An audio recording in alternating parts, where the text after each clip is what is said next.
বলে একটা ভুয়া তকমা দিয়ে দেশ পরিচালনা করেছে। ডিজিটাল বলতে আমাদের দেশের যেই সূচনা হওয়ার কথা ছিল তার কিছুই হয় নাই। শুধু ওনারা কাজ করেছে কি, ইউনিয়ন পরিষদের ডিজিটাল সেন্টার স্থাপন করে কোটি কোটি টাকা লুটপাট করেছে। কিন্তু আমাদের দেশের সবচাইতে আমাদের চোখের সামনে যে ব্যাপারটা, সেটা হচ্ছে আমাদের ট্রাফিক ব্যবস্থা। আমরা সকালে ঘুম থেকে উঠে আপনি অফিসে যাওয়ার জন্য আপনাকে রুট গার্ড ব্যবহার করতে হচ্ছে, আপনি কোথাও ঘুরতে চাইলে আপনার রুট গার্ড ব্যবহার করতে হচ্ছে। কিন্তু দেশের গভর্নমেন্ট এই জায়গায় প্রযুক্তির কোনো ছোঁয়া দেয় নাই, এই জায়গায় প্রযুক্তিগত কোনো উন্নতি করে নাই, ডিজিটালাইজেশন করা হয় নাই। তাহলে আমরা ডিজিটালাইজেশনের ছোঁয়াটা কোথায় পেলাম? এটা আমাদের সবচেয়ে বড় একটা দুঃখ। তার পরবর্তী সরকার আবার একটা পদক্ষেপ নিল, স্মার্ট বাংলাদেশ। আপনি যেখানে আমাদের দেশ ডিজিটালাইজেশন করতে পারেন না, স্মার্ট করবেন কীভাবে? আমাদের দেশের একটা রাস্তাঘাট ঠিক নাই। আপনারা দেখবেন বনানীতে একটা ফুটওভার ব্রিজ, যেটা কাকলি বাস স্ট্যান্ডে, কিন্তু বনানীর বটম লেকটাতে যখন যাত্রীগুলা রাস্তা পারাপার হতে যাবে তখন তারা নির্বিঘ্ন রাস্তা পারাপার হচ্ছে, যেখানে চলমান গাড়িগুলার তাদের গতিবেগে ব্যাহত হচ্ছে। কিন্তু কোটি কোটি টাকা ব্যয় করে আপনি যা দেখেন কুর্মিটোলা ক্যান্টনমেন্টের সামনে আন্ডারপাস নির্মাণ করেছে, কিন্তু ওইখানে যেই পরিমাণ যাত্রী পারাপার হচ্ছে তার চেয়ে 3 ডাবল যাত্রী পারাপার হচ্ছে আপনার কুর্মিটোলা বনানী আন্ডারপাস থেকে শাহবাগ চত্বরে বলে আপনার কারওয়ান বাজার বটম লেকটাতে। কিন্তু সেইখানে কোনো আন্ডারপাস নেই, সেখানে নেই কোনো পর্যাপ্ত পরিমাণ ফুটওভার ব্রিজ। আপনি আরেকটা ব্যাপার লক্ষ্য করলে দেখতে পারবেন, গভর্নমেন্টের বিভিন্ন জায়গায় বিভিন্ন খাতে প্রচুর পরিমাণে টাকা ইনভেস্ট করা হচ্ছে, কিন্তু রাস্তায় ফুটপাতে আমরা কেন যাত্রীরা ফুটওভার ব্রিজ ব্যবহার করতে চাচ্ছি না? বিকজ আমি এখান থেকে রাস্তাটা পার হতে গেলে আমার 30 ফিট জায়গা, দূরত্ব জায়গায় একটা কাজ করে আছে। এবং আমি যদি একটা ফুটওভার ব্রিজ ব্যবহার করতে হয়, ফুটওভার ব্রিজগুলো ত্রুটিসম্পন্ন ডিজাইন করা হয়েছে। ম্যাক্সিমাম ফুটওভার ব্রিজগুলো ওয়ান ওয়ে, একদিকে উঠবেন আরেকদিকে নেমে যাওয়া লাগবে। এখন আপনি যদি অপোজিট সাইডে থাকেন, আপনাকে একটা দীর্ঘ পথ ঘুরে এসে ফুটওভার ব্রিজে উঠতে হচ্ছে, তারপর নামতে হচ্ছে।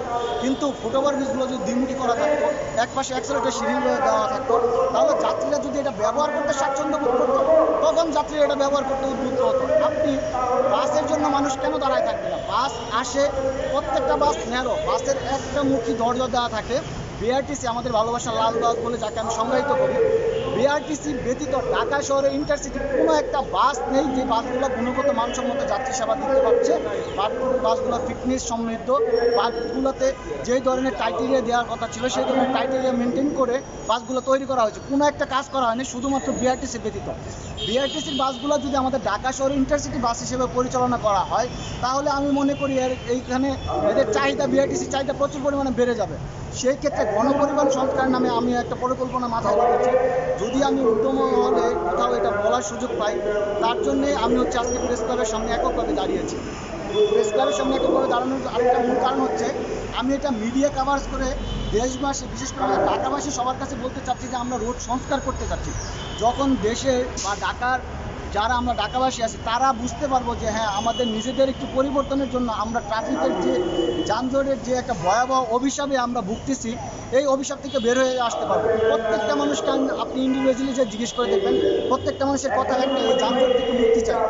তো সেই ক্ষেত্রে প্রত্যেকটা মানুষ যদি একই সমস্যায় জর্জরিত থাকে, তাহলে সে কেন এই সমস্যার জন্য তার শুধু একটু ডিসিপ্লিন মানতে হবে? সে কেন মানবে? অবশ্যই মানবে, তাকে সেই পরিবেশটা তৈরি করে দিতে হবে। আমি ব্যক্তিগতভাবে একজন বাইক ড্রাইভ করি, মাঝে মাঝে আমি অফিসে যাওয়ার সময় বাইক ড্রাইভ করে অফিসে যাই। আমি ঢাকার প্রত্যেকটা অলিগলি, প্রত্যেকটা রাস্তাঘাটে নিজে ফিজিক্যালি গিয়ে আমি একটা ফিজিক্যালি স্টাডিজ করে দেখেছি। আমাদের রোডগুলো যদি জিওমেট্রিক ডিজাইন চেঞ্জ করা যায়, রোডগুলো যদি শুধু একটু সংস্কার করে মসৃণ করা যায়, রোড সাইনগুলো ঠিকভাবে দেওয়া যায়, রোডের ভিতরে নির্দেশনাগুলো সম্পর্কে আমাদের যারা ড্রাইভার আছে তাদেরকে আমরা একটা প্রশিক্ষণের ব্যবস্থা করি। দেখেন, আমি যুব উন্নয়ন দপ্তরে জব করতেছি। এখানে সার্ভিস করার পরে আমি দেখতে পেরেছি যুব উন্নয়ন দপ্তর বাংলাদেশের তরুণদেরকে উদ্যোক্তা হিসেবে তৈরি করার জন্য ওদের পিছনে যাতায়াত ভাতা বাবদ, স্টাইপেন্ড বাবদ প্রচুর পরিমাণ টাকা ইনভেস্ট করতেছে শুধু তাদেরকে উদ্যোক্তা তৈরি করার জন্য। তো সেইভাবে যদি ড্রাইভারদেরকে আমরা প্রশিক্ষণের আওতায় নিয়ে আসতে পারি, রোড সাইনগুলো বুঝাই দিতে পারি, তাদেরকে ফিজিক্যালভাবে বুঝাইতে পারি, ভিডিও ক্যামেরা, আমাদের দেশে এখন অনেক টেকনোলজি সমৃদ্ধ হয়েছে, আমরা তাদেরকে যদি এরকম একটা থিওরি ক্লাসে 3 দিন, ন্যূনতম 3 দিনের একটা প্রশিক্ষণের ব্যবস্থা করতে পারি, আমি মনে করি ড্রাইভারদের মাধ্যমে রাস্তাঘাটের যে বিশৃঙ্খলা পরিবেশ আছে, শুধু ভেহিক্যাল বিশৃঙ্খলাগুলো আছে, এগুলো অনেকগুলো নিরসন করা যাবে। আমার এই প্রকল্পটি আমি এখানে আমার প্ল্যানিংয়ের 90 দিনের ভিতরে যানজট নিরসনের 50 থেকে 60% নিরসন করতে পারবো, এটা আমি তুলে ধরতে পারি। সেই জন্য হবে কি, আমাদের 4টা ডিপার্টমেন্টের সমন্বয়ে কাজ করতে হবে। প্রথমত আমাদের বিআরটির সাথে কাজ করতে হবে, সড়ক ও জনপথ অধিদপ্তর, বিআরটিসি যেটা হচ্ছে বাংলাদেশ ট্রান্সপোর্ট অথরিটির সাথে নিতে হবে, ঢাকা পরিবহন সমন্বয় কর্তৃপক্ষ, যারা হচ্ছে আমাদের ঢাকার পরিবহন মালিক সমিতিগুলোর নিয়ন্ত্রণ করে থাকে। তারপরে দ্বিতীয় হচ্ছে যে রাজু। এখন আপনাকে আমি সড়ক ও জনপথ অধিদপ্তর যদি কখনো রাস্তাগুলো পরিষ্কার সমৃদ্ধ নির্দিষ্ট জায়গায় সব ধরনের কাজ করে দেয়, কিছুদিন পরে আপনি দেখবেন অসায় এসে রাস্তা করে ফেলছে, ওদিক দিয়ে হচ্ছে রাজু এসে রাস্তা করে ফেলছে। যখন কারোর সাথে আপনি কোনো সমন্বয়ে কাজ না করবেন তখন এই ধরনের সমস্যাগুলো হয়ে যাবে। আর আমাদের দেশে একবার একটা জিনিস নষ্ট হয়ে যাওয়ার পরে তা কখনো সংস্কারের যে বিভিন্ন মাত্রা দিয়ে সংস্কার করার কথা সেই সংস্কারটা কখনো হয় না। যেখানে কন্ট্রাক্টররা রাস্তার জন্য একটা টেন্ডার নেয়, মেরামত বা রক্ষণাবেক্ষণের জন্য তাদের সাথে একটা চুক্তি থাকে, সেইখানে তারা চুক্তি থাকা অবস্থায় আমাদের দেশে রাস্তাঘাটগুলো সংস্কার করা হয় না বা রক্ষণাবেক্ষণ করে না।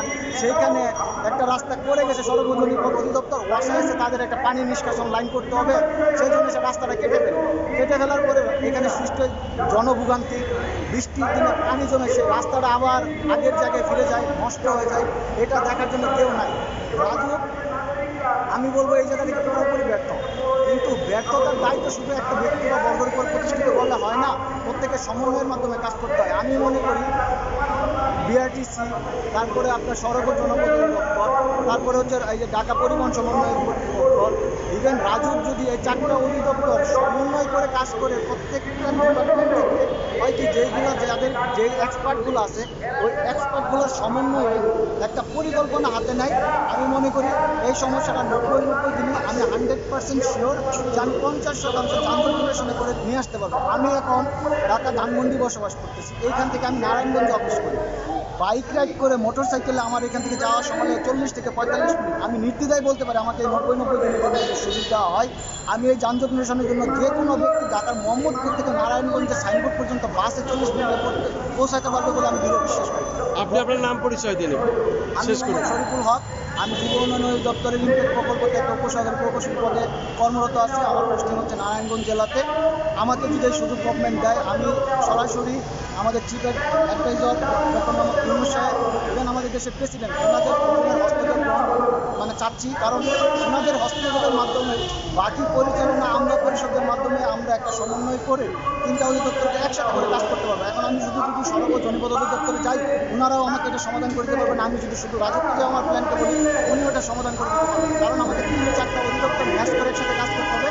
সেই জন্য আমি আমাদের চিফ অ্যাডভাইজার এবং প্রেসিডেন্টের সুদৃষ্টি কামনা করার জন্য প্রেস ক্লাবে এককভাবে দাঁড়িয়েছি। একটা কথা বলতে গেলে কি জানেন, আমাদের দেশে আপনি একটা আন্দোলন করতে যান, যেখানে দেশ সংস্কারের জন্য সকল ডিপার্টমেন্ট, সকল দেশের মানুষ বিভিন্ন দাবি দেওয়া, আমাদের এই দিতে হবে, আমাদের সেই দিতে হবে, আমাদের পদোন্নতি দিতে হবে, আমাদের এই চাহিদা পূরণ করতে হবে।